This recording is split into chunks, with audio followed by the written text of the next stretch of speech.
हड़प्पा की कहानी आपको आती है, पर अब इसको पेपर के हिसाब से पढ़ लेना, तैयार कर लेना। जब हड़प्पा आया तो हड़प्पा एक जगह का नाम है। आज भी हड़प्पा नाम की जगह कहाँ पर है? पाकिस्तान। और हड़प्पा के बारे में सारे फैक्ट्स कहानी के थ्रू हमें पहले ही पता है, दोबारा रिवीजन में इसको अपने दिमाग में अच्छी तरह से बिठा लेना। हड़प्पा की कहानी भी स्टार्ट होती है बहुत पहले, अंग्रेज़ों के ज़माने में। 1826, 1853 से 56, 1921 और 24, ये सन बड़े काम के हैं तुम्हारे। क्यों काम के हैं ध्यान से सुन लो। 26 में एक आदमी था जिसका नाम था, हाँ क्या नाम था उसका? चार्ल्स मैसन। चार्ल्स मैसन, मेस के मार्शल, ये 3 शब्द हम इस्तेमाल करते हैं, ध्यान से देखो। मेस, फिर आएगा के, मार्शल। ये जॉन मार्शल नाम का एक आदमी है, ये कनिंघम नाम का एक आदमी है, और ये मैसन है। चार्ल्स मैसन अंग्रेजों के ज़माने में बहुत पहले एक इंटेलिजेंट सा आदमी था। इसने 1826 में फील किया कि लोग ना जब नया घर बनाते हैं तो हड़प्पा के आसपास के एरिया में जाते हैं, वहाँ जाके खोद के मिट्टी और मनीषा वाइफ ऑफ अशोक हैं कोई अगर, तो नीचे ऑफिस में चली जाएं। तो चार्ल्स मैसन के ज़माने में क्या हुआ कि इसने नोटिस किया कि कुछ लोग जो हैं मिट्टी हटाते हैं हड़प्पा के आसपास, गांव के आसपास ईंटें निकालते हैं और अपने घर बना लेते हैं। अब क्योंकि ये विदेशी है, इसको ये बात पता तो थी कि ये इंपॉर्टेंट चीज़ है, कोई ये ईंटें कहाँ से निकालते हैं, लेकिन इसने सोचा कि मेरा क्या सर में दर्द है कि मैं क्यों टेंशन लूँ, ठीक है भैया जो जैसा कर रहा है करता रहे। इस ज़माने तक आप जानते हो हमने क्रांति भी नहीं की थी, तो अंग्रेज़ों का मेन टारगेट था व्यापार करना, व्यापार करके जितना हो सके लूट लेना। 1833 में जाके तो पढ़ाई लिखाई की बात हुई थी ना, 13 के बाद काम कहाँ किया, तो इन्होंने ज़्यादा टेंशन नहीं ली, लेकिन इसने नोटिस में डाल दिया कि जी ऐसे ऐसे हड़प्पा नाम की जगह पे लोग कुछ पुरानी ईंटें निकालते हैं और वहाँ शायद कुछ बहुत भारी भरकम दबा हुआ है। अंग्रेज़ों ने कहा तुम्हें क्या ज़रूरत है कुछ भी कहने की, जो ये कर रहे हैं करते ही आ रहे होंगे ना अब तक, इनको करने दो, हमें क्यों टेंशन लेनी। ये बात यहीं दब गई। इसके बाद अंग्रेज़ों ने अपने व्यापार को बढ़ाने के लिए ट्रेन्स चलाई, और जब ट्रेन्स चली तो उस ट्रेन के लिए जगह जगह ट्रैक बिछाने पड़ते थे। अब इस ट्रैक को बिछाने के दौर में 1854-53 में तो ट्रेन्स का ज़्यादा काम शुरू हुआ था। इस बीच में हड़प्पा के आसपास जब वो रेलवे ट्रैक बिछाया जा रहा था तो ये नोटिस में आ गया, किसके? इस देश में कनिंघम कोई बहुत बड़ा आदमी नहीं था। जब ये आया था ना तो ये पढ़ाई लिखाई अलग करके आया था, ये इंजीनियरिंग की पढ़ाई करके आया था, लेकिन फिर इंडिया आके इसको इतना इंटरेस्ट आया हिस्ट्री में कि इसने इंडियन हिस्ट्री पे रिसर्च करना स्टार्ट कर दिया। और कनिंघम ने एक बड़ा टाइम पीरियड इंडिया में दिया, और इसको माना जाता है कि इसके कारण हमारे यहाँ archaeological survey of India develop हुआ, जो आगे जाके कर्जन के टाइम में एक अलग शेप पकड़ेगा, क्योंकि कर्जन जिस आदमी को बुलाएगा वो है मार्शल। ये मार्शल बड़ा इंटेलिजेंट लड़का, 26 साल का, तुम लोगों की उम्र का एक लड़का, ये इंडिया आया और ये यहाँ पे इतना यंग आया। मार्शल की नॉलेज इतनी ज़्यादा थी कि ये बहुत जल्दी ग्रोथ करते करते डायरेक्टर बन गया था आर्कियोलॉजिकल सर्वे ऑफ इंडिया का। आर्कियोलॉजिकल सर्वे आ तो पहले ही गया था 1861 में, ये बहुत पहले कनिंघम ने इसके ऊपर काम कर दिया। आप ये देखो, क्रांति से पहले कनिंघम है, क्रांति हुई, सारी चीज़ें आ गई महारानी ब्रिटेन के होल्ड में, उसके बाद कनिंघम ने अपने हिसाब से काम किया और इसने कहा भाई इंडिया में ना बहुत सारी चीज़ें इस तरह की निकलेंगी, तो इसके लिए आर्कियोलॉजिकल सर्वे ऑफ इंडिया का गठन कर दिया जाए। उस ज़माने में क्योंकि कलकत्ता ही हमारी मेन सिटी थी, इसलिए ASI का हेडक्वार्टर कहाँ था? कलकत्ता में। कलकत्ता में आज अगर आप देखें तो ASI ने बहुत सारे अपने स्थल बना दिए, लेकिन मेन कामकाज मिनिस्ट्री जो देखती है वो दिल्ली में, धरोहर भवन, मोदी जी ने नया नाम भी रख दिया। लेकिन अगर आप देखेंगे कनिंघम के टाइम में हेडक्वार्टर कहाँ बनाया गया? कनिंघम के टाइम में जब इस पे काम हुआ तो ये काम एक जैसे ऑर्गेनाइज तरीके से होना स्टार्ट हुआ। फिर आगे जाके कनिंघम के टाइम में ही 2 भाई थे जिनको कहते हैं ब्रंटन बंधु, एक जॉन और एक विलियम। इन दोनों भाइयों ने इनको कहा कनिंघम को कि जी यहाँ ना कुछ इस तरह की बहुत कीमती चीज़ें दबी पड़ी हैं। तो कनिंघम इंटेलिजेंट आदमी था, इसने थोड़ा बहुत काम किया लेकिन बहुत नोटिस में नहीं लेके आया कि ठीक है यहाँ दबी पड़ी चीज़ें हैं, आगे जाके कभी अगर इस तरह की पावर हमें मिले, क्योंकि क्रांति से पहले का टाइम है ना, तो अभी तो इनके हाथ में पावर ही नहीं है। अभी इनके ऊपर एक प्राइवेट कंपनी है, कंपनी क्यों खर्चा करेगी कहीं पे कुछ भी फाइंड आउट करने के लिए। तो ये बात कनिंघम ने नॉलेज में आने के बावजूद भी ज्यादा बढ़ाई नहीं। उसके बाद क्रांति के बाद आप महारानी ब्रिटेन के अंडर आ गए। 1921 में जॉन मार्शल, जो मैंने बताया 26 साल का जब आया था यहाँ, कर्जन के टाइम आया था ये। कर्जन 1905 में हमें याद है, बंगाल विभाजन, फिर वो चला गया था 5 से 9, फिर ये मार्ले मिंटो वाला मिंटो रहा था ना। तो कर्जन के टाइम में मार्शल आया और इस मार्शल के दिमाग का लेवल देख के कर्जन ने कहा इसको ना यहीं रखना चाहिए, ये बहुत ग्रोथ करेगा। इसने कहते हैं 25 साल प्लस काम किया, एक आदमी ने 25 साल प्लस आपके देश में आर्कियोलॉजी के डिपार्टमेंट में काम किया। और हम ये भी जानते हैं कि कर्जन के टाइम में आर्कियोलॉजिकल सर्वे ऑफ इंडिया का बहुत डेवलपमेंट हुआ। उसने स्पीड बढ़ा दी और पावर दे दी कि ठीक है, बहुत लोगों से ना पूछना पड़े, हमें कुछ भी फील हो हम वहाँ जाके खोद के उस चीज़ को फाइंड आउट कर सकते हैं। उसी सीरीज में जॉन मार्शल को ज़्यादा पावर मिली जब इसका एक्सपीरियंस बढ़ता गया। कर्जन तो चला गया, लेकिन कर्जन इसको एक अच्छी पोजीशन पे बैठा गया और 25 साल तक ये लगातार ग्रोथ करते करते करते इंडिया में बहुत बड़ा रुतबा और नाम बना गया। क्या नाम था इसका? इसी ने दुनिया को बताया कि तुम्हारे देश में बहुत कीमती सभ्यता दबी पड़ी है। इनकी बात किसी ने नहीं मानी, इन्होंने तो कोशिश की थी ना, लेकिन सुनी किसने? इसकी बात इतनी मानी गई कि विश्व को हमारे बारे में जानकारी देने में किसका नाम लिया जाता है? मार्शल ने 1924 में पूरे विश्व को अवगत कराया कि भाई इंडिया में दुनिया की सबसे प्राचीन सभ्यताओं में सबसे एडवांस्ड शहरी सभ्यता, पहली नगरीय क्रांति कहते हैं कि भाई ये उस टाइम में रिवॉल्यूशन था कि इतने बढ़िया घर, इतना सिस्टमैटिक डेवलपमेंट। तो जॉन मार्शल दुनिया में एक बड़ा नाम था। इसने 25-26 साल आपके देश में रिसर्च पे निकाले और इसकी बातों को हर कोई बहुत ज़्यादा तवज्जो देता था कि भाई इसने कहा है तो बहुत बड़ी बात होगी। इससे पहले के 2 आदमियों के नाम याद कर लेना, चार्ल्स के मार्शल। इसको शॉर्ट में ऐसे याद कर लेते हैं ताकि हम भूलें ना। पहले वाले का नाम क्या था? हाँ, मैस के मार्शल। तो के वैसे कनिंघम सी से लिखते हैं, कनिंघम, लेकिन आपको शॉर्ट में याद करना है तो उसमें फिर बीच में कुछ ठीक नहीं फिट बैठा, तो मैस के मार्शल। मैस होता है ना जहाँ खाना वाना बनता है, जो बच्चे छात्रावास में या इसमें हॉस्टल में रहते हैं, तो मैस के मार्शल। मैस मतलब मैसन, के मतलब कनिंघम। वैसे CUNN लिखता था वो, लेकिन तुम यहाँ कनिंघम कैसे याद कर लो। और मार्शल तो है ही ग्रेट आदमी जिसका दुनिया में डंका बजता था। इन 3 सन को भी देख लेना, 1826, 1856 नहीं है ये, 53 से 56 लगातार। ऐसा क्यों हुआ? क्योंकि रेलवे ट्रैक बहुत लंबा बिछाना था। ये रेलवे ट्रैक कहाँ से कहाँ बिछाया जा रहा था? ये आपका कराची से लाहौर, जैसे मान लो कोई कह दे मुंबई से दिल्ली, तो आपका 1000+ किलोमीटर का सफर हो गया ना। ये पूरा ट्रैक जो बिछने वाला था ये 1200 से ज्यादा किलोमीटर का था। तो ये 1-2 दिन की कहानी आज भी नहीं है। आज तो साइंस एंड टेक्नोलॉजी बहुत एडवांस्ड है। उस जमाने में सोचो सारा काम आदमी करते थे, मशीनें बहुत डेवलप्ड नहीं थी। तो उस जमाने में ये 1200 किलोमीटर का ट्रैक बिछाने में ही 50-60 साल लग जाते थे। तो इसीलिए इसकी डेवलपमेंट लगातार होती गई। कब से कब तक के बीच में? 1853 से 1921 में। और 1921 में फिर ज्यादा नोटिस में कौन आ गया? हड़प्पा। कारण था, अब तक आपके जो पावर थी वो कंपनी के हाथ में थी, लेकिन 57 के बाद पावर चली गई महारानी। और मैंने बताया लंदन के लोग थोड़े पढ़े लिखे और इंटेलिजेंट पहले से ही थे। हमारे देश में ये एक्सप्लॉयटेशन करते थे, अपने देश में ये विकास की बातें करते थे। इसीलिए आप नोटिस में आए 1921 में। और दुनिया में कब पता चला आपके बारे में? 24 में। ये मार्शल ने धीरे धीरे काम करना शुरू किया। और हड़प्पा का नाम हड़प्पा इसलिए पड़ा क्योंकि जिस जगह पे पहली बार सिस्टमैटिक पढ़े लिखे लोगों की टीम पहुंची, जैसे मार्शल ने कहा कलकत्ता से कि भाई एक टीम को भेजते हैं, क्योंकि लगातार काम चल ही रहा था। उस टीम का मुखिया आपका एक इंडियन बना दिया जिसका नाम था DR साहनी। तो मार्शल दुनिया में बड़ा नाम है। ये हेड है ASI का, लेकिन इसके अंडर बहुत सारे बड़े बड़े अधिकारी भी तो काम करते हैं। आज भी ASI काम करता है। IAS रैंक के जो ऑफिसर्स होते हैं ना, वो उसके डायरेक्टर बनते हैं और जगह जगह इसके डिपार्टमेंट काम करते हैं। तो उस जमाने में पढ़ा लिखा काबिल आदमी एक इंडियन था, DR साहनी, दयाराम साहनी। इनको मार्शल ने कहा कि सर आप जाइए, अपनी टीम को ले जाइए और पूरा फाइंड आउट कीजिए क्या है वहाँ, क्योंकि वहाँ बहुत पहले से खबरें आ रही हैं। DR साहनी ने यहाँ काम किया और जब इनकी टीम गई तो आसपास का सारा काम रुकवा दिया और एक तरह से इस काम को सील करके कि भाई यहाँ सिर्फ हमारे लोग। फिर यहाँ पूरी टीम ने मिट्टी हटाई हाथों से। आपने कभी कभी अखबारों में देखा होगा जब ये फाइंड आउट करते हैं तो कैसे ये सुई जितनी पतली लेके वो जाते हैं और उससे पूरा हटा के मिट्टी, और कि भाई कहीं को टूट फूट ना हो जाए, कोई नुकसान ना हो जाए। इस पूरी टीम ने रिसर्च किया और फिर इन्होंने कहा कि हाँ, यहाँ बहुत ज़्यादा एडवांस्ड लोग कभी किसी ज़माने में रहा करते थे। और क्योंकि ये इलाका हड़प्पा था तो ये फेमस हो गया हड़प्पा सभ्यता के नाम से। उस जमाने के लोगों को लगा कि हो सकता है भाई एक आधा शहर कभी कोई रहा हो, कोई इंटेलिजेंट एलियन टाइप के लोग उस जमाने में कोई पढ़ा लिखा लायक था। लेकिन अगले ही साल फिर एक और जगह आप जानते हैं, मोहनजोदड़ो, जो कहाँ मिली? ये हड़प्पा कहाँ था? नहीं, पाकिस्तान तो है, पाकिस्तान तो ये भी है। ये ऊपर के इलाके में था, पंजाब में, और मोहनजोदड़ो मिला सिंध में।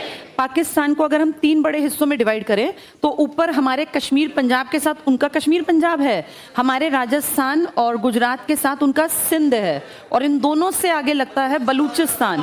3 बड़े प्रांत है ना इनके, जैसे हमें जब पढ़ेंगे अपने इंडिया को तो हम कहेंगे इंडिया के 7 बड़े स्टेट्स में आज अगर डिवीजन करें, जम्मू कश्मीर, पंजाब, हरियाणा, यूपी, राजस्थान, गुजरात, महाराष्ट्र, ये पूरी बेल्ट है सीरीज में। जब मैप पढ़ेंगे ना इंडिया का इसमें बना हुआ देखेंगे तो जम्मू कश्मीर से किसकी सीमा लगती है? पंजाब, और पंजाब से कटा हरियाणा, और हरियाणा से यूपी, ये राजस्थान, गुजरात, महाराष्ट्र, हमारे 7 राज्य यही तो हैं।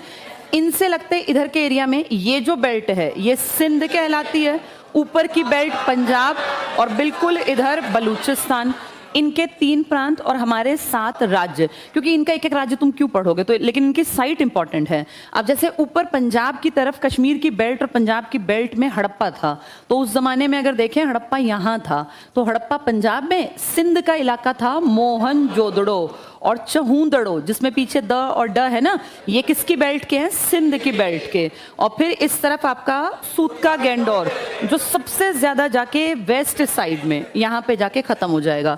तो इंडिया में ये फैला हुआ था, पाकिस्तान में फैला था, और अफगानिस्तान में इसकी 2 साइट मिली, एक शोर्तुगई करके, कहीं कहीं शोर्तगई लिखा है, शोर्तुगई ऐसे लिखा हुआ है, ये कहीं कहीं शोरतू, ऐसे शुरतू, अलग अलग तरह से लिखे हुए हैं ये। शोर्तुगई और एक और था मुंडीगाक करके, ये 2 जगह थी, 2 जगह मिली हमें अफगानिस्तान में। पाकिस्तान में साइट्स मिली बड़ी बड़ी 475, और इंडिया में छोटी साइट्स मिला के 925। इंडिया में ये लोग उतनी दूर तक नहीं फैले थे जितना पाकिस्तान, तो मेन हड़प्पा अगर कहें तो पाकिस्तान की साइड थी, पर टाइम के साथ साथ थोड़ा फैलाव आदमी करता ही जाता है। तो वो देखते देखते देखते जब हम आज़ाद हुए तो हमने यूपी तक की बेल्ट को खोद के देखा, तो वहाँ भी कुछ इस तरह के गांव मिले, आलमगीरपुर, मेरठ, हिंडन की बेल्ट में। तो यानी यहाँ तक ये फैले हुए थे पाकिस्तान के बलूचिस्तान से, लेकिन मेन इनकी बसावट जो शहरी और पढ़े लिखे थे ना, वो पंजाब की बेल्ट में ज़्यादा थे।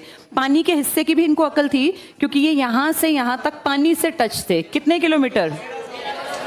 1300 किलोमीटर। तो ये उस जमाने के हिसाब से बहुत बहुत बड़ी बातें थी कि लोगों को इतनी अकल उस जमाने में भी थी। ये अब जब हमने साइट्स खोदी तो जैसे खोदने का 2 तरीके होते हैं, एक तो आप किसी साइट को नीचे की तरफ खोदते रहे, मान लो इस बिल्डिंग में भाई नीचे क्या दबा हुआ है, तो बिल्डिंग नीचे से खोदनी स्टार्ट की, पूरा खोद के खत्म कर दिया। इसमें एक दिक्कत है कि एक लेवल पे जाके पानी निकल आएगा, कहीं कहते हैं पानी का यहाँ पे भाई वाटर टेबल हाई है, तो जहाँ वाटर टेबल हाई है मान लो, तो आप नीचे तक जा ही नहीं पाएंगे।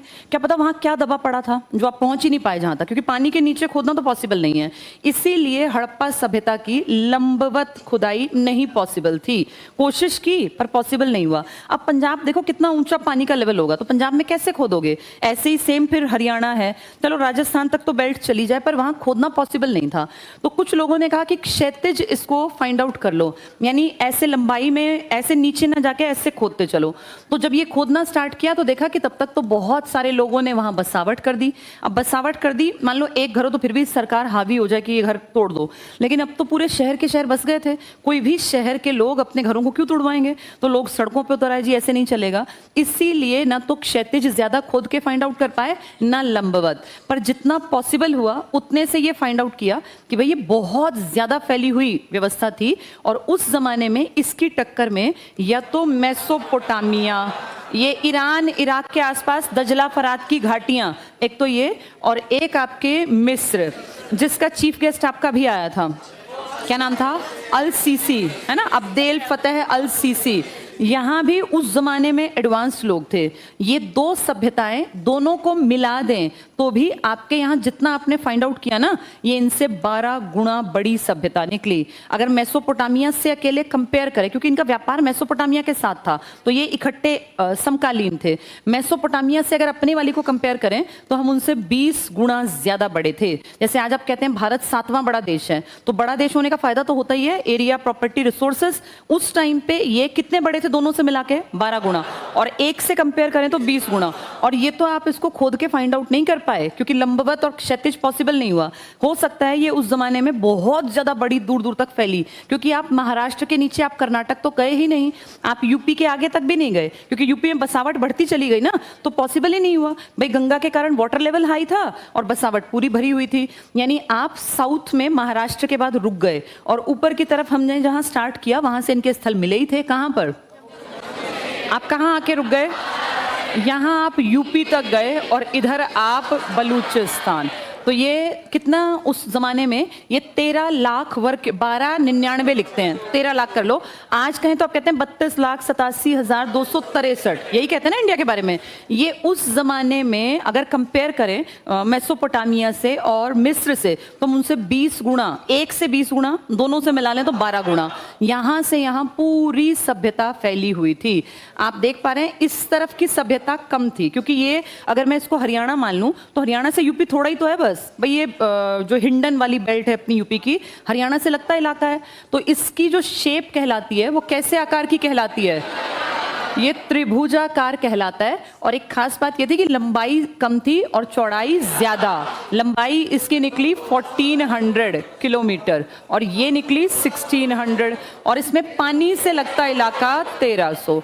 पानी से फायदा ये था कि व्यापार करते थे मेसोपोटामिया के साथ, तो पानी में अपने जहाज उतारते, बंदरगाह थे उस जमाने में, पोर्ट्स। और इनके यहाँ पोर्ट्स की कीमत इससे पता चलती है कि बड़े बड़े शिप्स, बड़े बड़े जहाज, उनके डिजाइन भी मिले हैं कई चीजों पर। तो उस जमाने में इतना दिमाग होना कि कैसे शिप्स जाएंगी, कैसे व्यापार होगा, क्योंकि मापतोल की भी इकाइयां होंगी व्यापार में, तो सीधी बात है मापतोल जरूरी है। इन लोगों को नॉलेज बहुत थी, इस तरीके से फैली हुई थी ये। और ये तो आपने आगे जाके कोशिश नहीं की, क्या पता ये लंबाई में जितना आप कह रहे हैं, कितना कह रहे हैं 1400, क्या पता ये 1800 किलोमीटर तक फैली होती, पर इसको खोद के फाइंड आउट करना पॉसिबल नहीं हुआ। ऐसी शेप में ये बसे हुए थे, त्रिभुजाकार, लंबाई कम, चौड़ाई ज्यादा। चौड़ाई 1600, लंबाई 1400, पानी का हिस्सा 1300। उस जमाने के हिसाब से अगर देखें तो ऐसा लगता है कि ये सच में जीनियस दिमाग के लोग थे। इन्होंने बड़ा प्लान्ड तरीके से सारा सिस्टम बनाया। और जब ये सब चीजें फाइंड आउट की, तब तक तो आप बहुत एडवांस्ड हो गए थे। 1921 के बाद अगले ही साल 22 में मोहनजोदड़ो, और फिर एक लंबी लाइन लग गई। आपका हर साल एक साइट मिलने लग गया, साल में 2-2 साइट। और जब तक आप आजाद हुए तब तक आप 40 शहर इस तरह के फाइंड आउट कर चुके थे। लेकिन इन 40 में से 30+ शहर कहाँ थे? पाकिस्तान। तो जब आप आजाद हुए तो ये सभ्यता किसकी सभ्यता कहलाने लगी? पाकिस्तान। फिर आपने आजादी के बाद अपनी सरस्वती के आसपास जब खोदना शुरू किया, सरस्वती मतलब पुरानी सरस्वती, आज की घग्गर, तो हरियाणा की बेल्ट। फिर आपने देखा कि ढेर साइट्स कहाँ पे निकल के आई? हरियाणा में। ये हरियाणा और पंजाब में साइट्स बहुत ज़्यादा निकलने से हमें आइडिया लगा कि भैया जितनी टोटल हमने वहाँ निकाली थी ना, उससे तो बहुत ज़्यादा साइट इस छोटी सी बेल्ट में निकल आई। और देखते देखते हम इनसे, एक होता ना भाई अपने कॉम्पिटिटर से आगे निकलना है, तो इनकी 40 साइट जो टोटल 30 इनकी थी, हमने ये बढ़ा बढ़ा के पूरा फाइंड आउट करके कितनी साइट्स निकाली? 1400। आज हमने और पाकिस्तान मतलब सबने मिलके इन 1400 में से 925 इंडिया की हैं और 475, हाँ, और 2 इनकी। कुछ जो कम ज्यादा हैं वो बहुत छोटे हैं, तो कई लोगों ने कहा भाई ये मान्यता मत दो, ये कोई शहर वहर नहीं था, कुछ गांव मान लिए। लेकिन ये माना जाता है कि मेन तरीके से अगर देखें तो ये पूरी शहरी सभ्यता थी, जिसका मेन स्ट्रक्चर पाकिस्तान में इसीलिए फाइंड आउट किया क्योंकि वो एक नदी के आसपास बस खुदाई करते गए, हमारे यहाँ तक पहुंचे ही नहीं। हमने जब अपने यहाँ काम शुरू किया तो कौन सी नदी थी ये? सरस्वती। फिर हमने ये कहा कि भाई इसका नाम सरस्वती सभ्यता करो, लेकिन तब तक पूरी दुनिया के अखबारों में, आर्टिकल्स में, रिसर्च पेपर्स में क्या नाम छप गया था? सिंधु घाटी। इसीलिए जब इंडिया भी पढ़ता है, हम भी पढ़ते हैं, इनफैक्ट जब हम 6ठी क्लास में पढ़ाते हैं तो वहां भी चैप्टर का नाम क्या लिखा हुआ है? Indus Valley Civilisation. तो इसका नाम जो है ना, वो हमने कोशिश तो की, लेकिन वो फेमस वही चल पड़ा जो एक बार छप गया कहीं कहीं अखबारों में, रिसर्च के कामों में, वही आज तक चल रहा है। इंडस वैली, आपके यहाँ इंडस मतलब सिंधु, आप सबको पता है सिंधु बहुत लंबी चौड़ी नदी है, 2880, लेकिन आपके देश में महज ये 708 या 6, कितनी है ये? कितनी है? पूरी 1100। नहीं तो पीओके तो हटा देंगे, 708 या 9, बहुत दिन हो गए मुझे पढ़े, लेकिन है 700 से कुछ ज्यादा जो आपके एरिया में है। पीओके को अपना एरिया नहीं मान रही मैं, वो इसमें से हटा रही हूँ। तो 700 कुछ किलोमीटर बहती है ये, ज्योग्राफी में था, मुझे एग्जैक्टली तो याद नहीं, पर 700 के हेरफेर में था।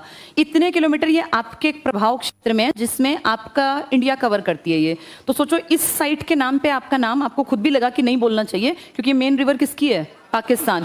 लेकिन जो फेमस हो गया वही चलता जा रहा है, वही किताबों में है, तो इसलिए हम भी वही पढ़ लेते हैं। अब सबसे पहला काम तुम्हारा है इसकी लोकेशन को मैप में समझना। देखो पहला चैप्टर निकालो, प्रागैतिहासिक काल, इसको लास्ट में पढ़ेंगे। पत्थर वत्थर जो है ना ये सब रटने पड़ते हैं, तो लास्ट में पढ़ने चाहिए। सेकेंड टॉपिक पे आ जाओ, सिंधु घाटी सभ्यता। क्या था? किस इंडिया में? तो उसमें पीओके कवर करते होंगे ना, हाँ, तो पीओके से अलग अगर पढ़ते हैं तो 700 कुछ पढ़ा करते थे कि भाई 708 या 706, मुझे एग्जैक्टली नहीं याद वो। पेज नंबर 14 पे देखो, सिंधु घाटी सभ्यता। इसमें सबसे पहले मैप देख लेंगे, वो समझ लेंगे। पेज 16 पे आ जाओ, क्योंकि मैप समझ में आ गया तो आधे से ज़्यादा पॉइंट तो वैसे ही याद हो जाते हैं। पेज 16 पे देखो, मैप दिया है, 3 देश बड़े बड़े लिखे हैं।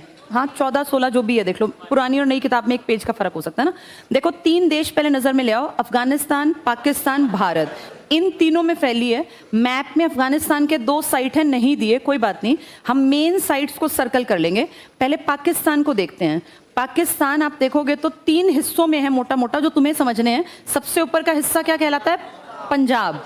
उसके नीचे वाला सिंध, और फिर बिल्कुल साइड वाला हाँ बलूचिस्तान। अब इसमें मेन साइट्स में सबसे पहले सूतका गेंडोर देख लो, क्योंकि वो बलूचिस्तान का पार्ट है जो सबसे पश्चिमी हिस्सा कहलाता है।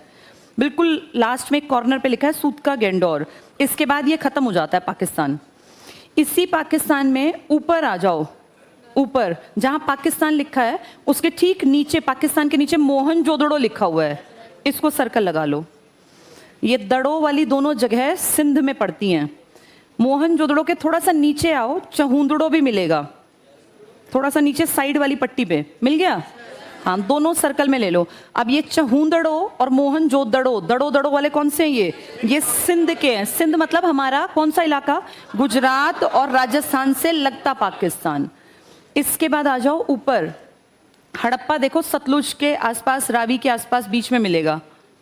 ऊपर देखो, जहां मोहनजोदड़ो से ऊपर जाओगे तो हड़प्पा लिखा है थोड़ा बोल्ड में, मिल गया। ये सबसे पहली साइट थी। कहां से कहां रेलवे ट्रैक बिछा रहे थे? नीचे कराची से लाहौर। कितने किलोमीटर? लगभग 1200। तो वो एक दिन में तो होना नहीं था, इसीलिए 1826, फिर 53 से 56, फिर 1921 तक लंबा टाइम लगा। ये हड़प्पा, हड़प्पा पंजाब की बेल्ट है। आपकी ये नदियां दिख रही है ना 4-5, पंजाब की बेल्ट हो गई। 4 साइट्स आपने देख ली, सूतका गेंडोर, मोहनजोदड़ो और ये चहुंदड़ो और हड़प्पा। हड़प्पा किस में पड़ेगा? पंजाब। ये दड़ो वाली साइड सिंध में है और बलूचिस्तान में है सूतका गेंडोर। अब अपनी तरफ आ जाओ, इंडिया के गुजरात पे आओ नीचे पहले, जहां अरब सागर लिखा है। देखो गुजरात की पतली सी पट्टी, खंबात की खाड़ी, कच्छ की खाड़ी नजर आ रही है, दिख गई। इसमें टिक करना धौलावीरा और सुरकोटड़ा। गुजरात की इंपॉर्टेंट साइट है ना धौलावीरा। और किस चीज में नंबर 1? हाँ, ये वाटर मैनेजमेंट बेस्ट था इनका, बहुत बढ़िया बंदरगाह। धौलावीरा और सुरकोटड़ा। इसके ठीक नीचे है लोथल और रंगपुर, बहुत बहुत इंपॉर्टेंट, लोथल और रंगपुर। अब इसके बाद ऊपर आ जाओ, जहां भारत लिखा है उसके ऊपर कालीबंगा, राजस्थान की बेल्ट, ये सर्कल लगा लो, कालीबंगा। इसके साइड में राखीगढ़ी हरियाणा और यूपी का आलमगीरपुर। तो तीनों की सीमा लगती तो है, हरियाणा बीच में, एक तरफ राजस्थान, एक तरफ यूपी, तो इसलिए सारी साइड्स आसपास हैं। इसके ऊपर जाएं, रोपड़ मिलेगा पंजाब का, रोपड़। उसके और ऊपर जाओगे मांडा मिलेगा, कश्मीर का सबसे ऊपर का साइट मांडा, सबसे ऊपर मिल गया मांडा। देखो जम्मू लिखा है, झेलम लिखा है, चेनाब, मांडा। तुम्हें 5-7 सर्कल में लेने थे। बताओ सबसे पश्चिम की तरफ क्या मिला? हाँ, सबसे पश्चिम में मिला बलूचिस्तान का सूतका गेंडोर। ऊपर पंजाब में क्या मिला? पाकिस्तान के पंजाब में हड़प्पा, पंजाब में। और इनके सिंध में मोहनजोदड़ो और चहुंदड़ो। तुम्हारी इस तरफ आ जाएं तो यहाँ पर गुजरात की बेल्ट में क्या क्या मिले? धौलावीरा, सुरकोटड़ा, लोथल और रंगपुर। ये 4 इंपॉर्टेंट साइट कहाँ पड़ती हैं? ये गुजरात के आसपास। थोड़ा ऊपर गए तो कालीबंगा, पीलीबंगा और कालीबंगा। फिर हरियाणा में एंटर हुए तो राखीगढ़ी, और फिर ऊपर पंजाब में गए तो रोपड़, और फिर कश्मीर में गए तो मांडा। अगर दिमाग में मैप है तो ये बेहद आसान है। ये मेन साइट्स हैं। 1500 साइट कोई याद नहीं करता, लेकिन 7-8 शहर बड़े इंपॉर्टेंट हैं, उनमें से क्वेश्चन बनते हैं, वो सारे हमने साइट्स में देख लिए। अब इसके बाद पिछले पेज पे आ जाओ, जहां स्टार्टिंग है सिंधु घाटी सभ्यता। स्टार्टिंग के पॉइंट्स सारे तुम्हें पता है, पढ़ के देखो। 1826 में चार्ल्स मेसन ने सबसे पहले हड़प्पा के टीलों की ओर ध्यान आकर्षित किया। टीले क्यों थे ये? टीले क्यों बनाते थे ये? क्योंकि ये सब नदियों के पास बसते थे और नदी के पैरेलल कैसे रहोगे, तो क्या करते थे, ये थोड़ा ऊंचा इलाका, सारी सभ्यता नदी के पास तो मिली है, नदी से लगता घर थोड़ी ना कोई बनाएगा। जिसको घर बनाना है नदी के पास, तो तुमने पहाड़ों में नहीं देखा लोग कैसे घर बनाते हैं, नदी से बहुत ज्यादा ऊंचाई पर, क्योंकि नदी में तो कभी बाढ़ आ जाएगी, ज्वार भाटा बाढ़, तो जो ऊंचाई पर बनते थे घर, इसको दो हिस्सों में ऊंचा हमने देखा। एक जो नदी के काफी पास था एक हिस्सा, और एक नदी से थोड़ा सा ज्यादा ऊपर था। ये आम जनता का एरिया था और ये उस जमाने के पुरोहितों का, जो उस जमाने में थोड़े अमीर, पढ़े लिखे और शायद उस जमाने के हिसाब से पैसे वाले लोग थे। ये डिफरेंस क्यों था?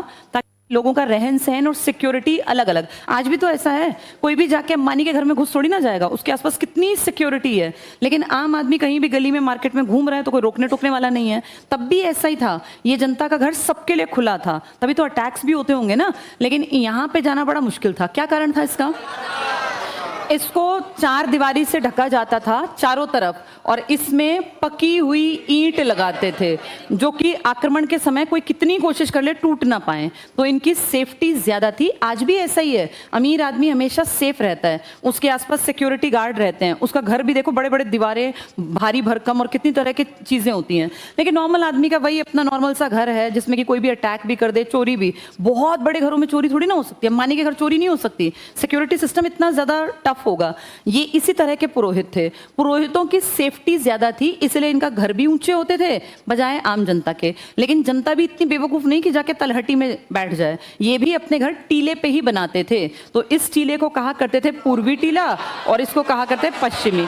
इसी को गढ़ी भी कहते थे, गढ़ का मतलब होता है किला, तो ये ऊंचा था, अमीरों का था, ये गढ़ी कहलाता था। अब देखो पढ़ के, चार्ल्स मैसन ने सबसे पहले हड़प्पा के टीलों की ओर ध्यान आकर्षित किया, टीला जो बाकी एरिया से ऊंचा हिस्सा हो। 1921 में हड़प्पा की खुदाई राय बहादुर, ये तो उपाधि है, हमें पता है अंग्रेज हमें उपाधि देते, नाइटहुड, राय बहादुर राव साहब, दयाराम साहनी, DR साहनी के नेतृत्व में की गई। 1922 में राखल दास बनर्जी, पहले DR फिर RD, दोनों इंडियन ही तो हैं, पहले वाले का नाम क्या है, फिर उल्टा कर दो, ये दयाराम, ये राखल दास, दोनों बड़े अधिकारी थे, पढ़े लिखे, अंग्रेजों की टीम के मेंबर थे। ये टिक कर लो। राखल दास बनर्जी के नेतृत्व में मोहनजोदड़ो की खुदाई की गई, तो पहले हड़प्पा यानी पहले पंजाब की बेल्ट, फिर सिंध की बेल्ट में।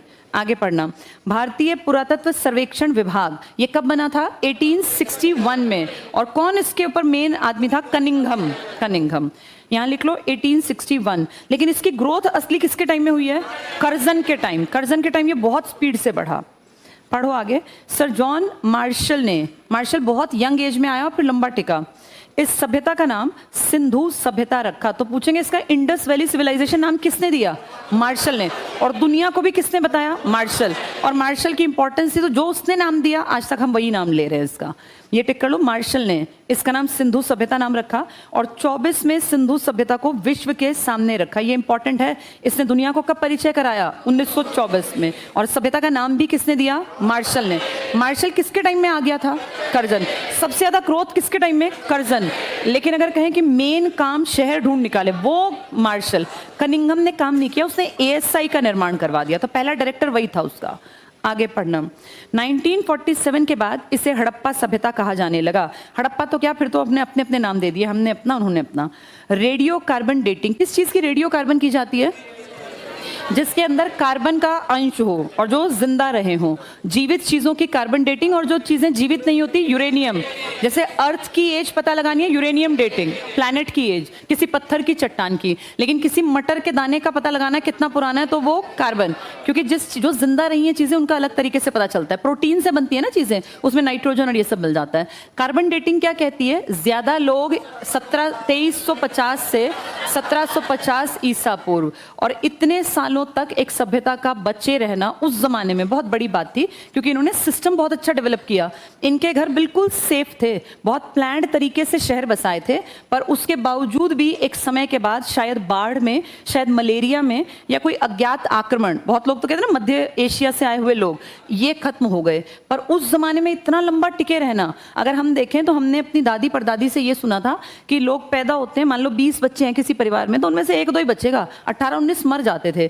उस टाइम पे इतनी लंबी जनरेशन्स को कैरी ऑन करना मतलब ये बाकी सब लोगों से ज्यादा काबिल और पढ़े लिखे लोग थे। तो ये टिक कर लो, 2350 ईसा पूर्व से 1750 ईसा पूर्व। आगे पढ़ना, सभ्यता के मूल निवासियों के बारे में विद्वानों की अलग अलग राय है, एक मत नहीं है कोई भी।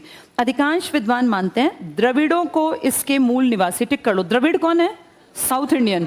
हम ये मानते हैं ना कि हमारे असली ओरिजिनल इंडियंस, हाँ ये अंग्रेज कहते थे, ये जर्मनी के लोग, यूरोप के लोग कहते थे कि तुम इंडियंस जो अपने आप को इंडियन बोलते हो, तुम इंडियन थोड़ी ना हो, तुम्हारे इंडियंस की तो मिक्स्ड ब्रीड है। वो ये दावा करते थे कि जो लोग ये कहते हैं कि हम इंडियन हैं, तुम लोगों को ये पता ही नहीं कि तुम किस ब्रीड के एग्जैक्टली हो। तुम्हारे यहाँ के जो असली लोग हैं ना, वो कौन लोग हैं? जो कहाँ रहते हैं?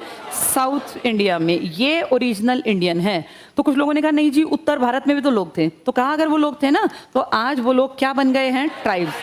ओरिजिनल इंडियन ये लोग हैं जिनको हम ट्राइब्स मानते हैं आज, या साउथ इंडियन। हम जो बाहर से आके बसे थे ना जो लोग, उन सब की पीढ़ी दर पीढ़ी आगे बढ़ती गई, क्योंकि इनका ये दावा है कि इंडियन कॉन्टिनेंट में जो रंग इंडियंस का है ये हो ही नहीं सकता। यहाँ के लोगों का रंग तो पक्का हुआ रंग होगा, काला रंग होगा। फिर ये जो यहाँ ये ब्रिटिश कॉम्प्लेक्शन है, ये मिक्स ब्रीड के कारण है। जो विदेशी आपके यहाँ आए ना, ये तो आर्यों को भी तो विदेशी कंसीडर करते हैं। तो ये जो हमारा कॉम्प्लेक्शन है इंडियंस का, ये मिक्स ब्रीड है।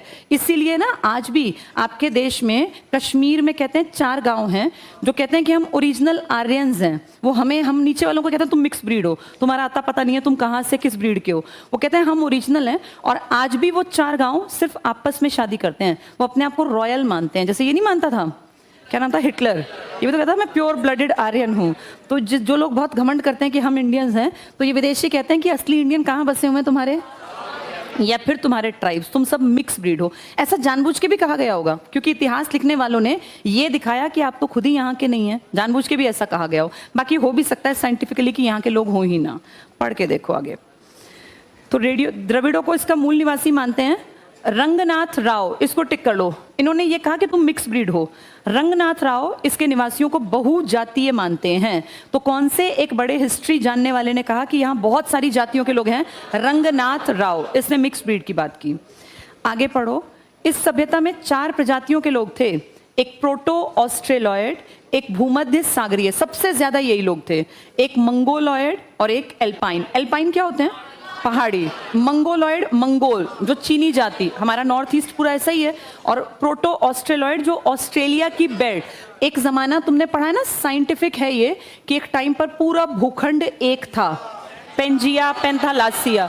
तो उस टाइम भी तो कोई जानवर के रूप में इंसान तो थे ही भाई, जो घूमते थे जंगलों में। तो उनके जीन्स की बनावट के आधार पर माथे की बनावट, बालों की बनावट, नाक और पूरे शरीर की कद काठी से डिस्ट्रीब्यूशन किया गया। तो उसमें 4 बड़ी प्रजातियां निकली, एक प्रोटो ऑस्ट्रेलॉयड, एक मंगोलॉयड, एक भूमध्य सागरीय और एक एल्पाइन। तो ये कहा इंडिया में जो जिनके कंकाल वंकाल मिले ना, इनमें मेजॉरिटी भूमध्य सागरीय की है। अब जैसे अफ्रीका का कोई आदमी आज भी हम देखें, अब तो 2023 में बैठे हैं, कोई आदमी मर जाता है, 1000 साल बाद उसका कंकाल मिलेगा। कोई चाइना में मर गया, उसका 1000 साल बाद कंकाल मिला। तो क्या कंकाल के बेसिस पे ये बताना पॉसिबल होगा कि इस तरह के लोग यहाँ थे और इस तरह के यहाँ, या नहीं होगा? होगा ना। अफ्रीका वालों की हाइट ज्यादा नहीं मिलेगी, उनके माथे की हड्डी, उनका शरीर के कंधे स्ट्रक्चर सेम मिलेगा या अलग अलग मिलेगा? ऐसे ही ये 4 स्ट्रक्चर मिले। कहाँ कहाँ के? ये प्रोटो ऑस्ट्रेलॉयड, भूमध्य सागरीय, एल्पाइन और मंगोलॉयड। सबसे ज्यादा कहाँ के लोग मिले? भूमध्य सागरीय। ये मध्य एशिया वाला कॉन्सेप्ट यहीं से तो आया। फिर ये टिक कर लो। इनमें सर्वाधिक संख्या भूमध्य सागरीय लोगों की थी। इसके बाद काल निर्धारण पे आ जाओ। रेडियो कार्बन पद्धति कहती है कब से कब तक फैले थे ये? 2300 से 17, 2350 को ज्यादा ऑथेंटिक मानते हैं। तो 2350 से 1750। आगे सिर्फ पढ़ लो। अब ये पर्सनल एक एक आदमी क्या कह रहा है, उम्मीद नहीं है पूछने की, बस पढ़ लेते हैं। मार्टिमर व्हीलर बहुत बड़ा आदमी था, इसने कहा 2500 से 1500, 100-200 साल ऊपर नीचे। ऐसे ही जॉन मार्शल ने कहा नहीं, ये 3000 ईसा पूर्व में भी थे, यानी ये और पुराने हैं। किसने ये बात कही? मार्शल। और मैंने क्या बताया, मार्शल की बात की कीमत बहुत थी। मार्शल कितनी उम्र का आ गया था? 26 साल। और किसके टाइम में? कर्जन के टाइम में किस चीज का रूप बहुत बढ़िया बना था? ASI, जो बन पहले गई थी कनिंघम के टाइम में 1861 में। तो इसकी बात की कीमत है, लेकिन ये साइंस से ऊपर नहीं हो सकता ना। साइंस वाली चीज कहती है 2350। अर्नेस्ट मैके कहते हैं 2800 से 2500 के बीच में। और माधव स्वरूप वत्स जो इंडियन है, ये कहते हैं 2000 से 1500। तो सबसे ज्यादा ऑथेंटिक माना जाएगा रेडियो कार्बन डेटिंग को, जो 2350 से 1750। प्रजातीय विवरण पे आ जाओ, हड़प्पा के लोग कहाँ से थे? कोई कहता है ये आर्य थे, ऐसा बहुत कम लोग मानते हैं क्योंकि ज़्यादातर लोग कहते हैं कि आर्यों ने इन पे अटैक किया, ये आर्य नहीं थे। पर कोई डॉक्टर लक्ष्मण स्वरूप और रामचंद्र जी मानते हैं कि भैया आर्य थे। सुमेरियन थे, ऐसा गार्डन चाइल्ड करके एक आदमी ने, याद नहीं करना, सिर्फ पढ़ लो। द्रविड़ को टिक कर लो, ये द्रविड़ थे, ऐसा राखल दास बनर्जी। कौन है ये? जिसने सेकंड साइट खोदी, मोहनजोदड़ो। कहां पर है मोहनजोदड़ो? नीचे वाले पार्ट में, सिंध के इलाके। इनका कहना था ये ओरिजिनल द्रविड़ थे। दस्यु और दास थे, मतलब ये नीची कैटेगरी के आदमी, व्हीलर। और बहुजातीय को टिक कर लो, रंगनाथ राव। किसने मिक्स्ड ब्रीड कहा इनको? कौन सी 4 ब्रीड ज्यादा देखी जाती थी? मंगोलॉयड, एल्पाइन, प्रोटो ऑस्ट्रेलॉयड और भूमध्य। कौन से ज्यादा मिले अपने यहाँ? भूमध्य सागर। अगले पेज पे आ जाओ। बहुत बहुत इंपॉर्टेंट, पूरा टेबल याद करने का है। सारी साइट्स, एक एक शब्द भी पता हो कहाँ हैं। सन तो इंपॉर्टेंट सारे नहीं है, कुछ के उत्खनन करता कहाँ हैं ये बहुत इंपॉर्टेंट है। पहली साइट देखो, पहले लाइन पढ़ रहे हैं। हड़प्पा कहाँ है? पंजाब। ऊपर है, ऊपर पंजाब है। मोहनजोदड़ो कहाँ है? सिंध में, इसमें रटने की जरूरत नहीं है। रोपड़ कहाँ है? पंजाब। लेकिन कौन से पंजाब में? भारत के में। जैसे हड़प्पा कहाँ है? पाकिस्तान के पंजाब में। लोथल कहाँ है? हमारे गुजरात। कालीबंगा कहाँ है? रंगपुर कहाँ है? चहुंदड़ो कहाँ है? जहां मोहनजोदड़ो वहीं चहुंदड़ो। कहाँ है ये? सिंध। और हड़प्पा कहाँ था? पंजाब। रोपड़ कहाँ है? रोपड़ पंजाब, लेकिन वो हमारा पंजाब है, वो पाकिस्तान का। आगे देखो, चहुंदड़ो में सिंध पाकिस्तान। सुरकोटड़ा ये कहाँ है? और बनावली या बनवाली हरियाणा। आलमगीरपुर यूपी। कोट दीजी कहाँ है? सिंध। जहाँ क्या क्या था? चहुंदड़ो, मोहनजोदड़ो, कोट दीजी, ये तीनों आसपास ही हैं साइट। और सूतका गेंडोर कहाँ है? बलूचिस्तान। 12 साइट्स में से कोई भी क्वेश्चन में आए तो दिक्कत ना हो। बताओ लोथल कहाँ है? रंगपुर। सिंध की साइट बताना। मोहनजोदड़ो, दूसरा दड़ो क्या था? चहुंदड़ो। और एक और क्या पढ़ा? कोट दीजी। कोट दीजी, चहुंदड़ो और मोहनजोदड़ो। रंगपुर कहाँ है? धौलावीरा। अपने पंजाब की साइट रोपड़, कालीबंगा और बनावली। ठीक है, अब पाकिस्तान के पंजाब की मेन साइट, हमारे पंजाब की मेन साइट, उनके सिंध की 3 साइट, मोहनजोदड़ो, चहुंदड़ो, कोट दीजी।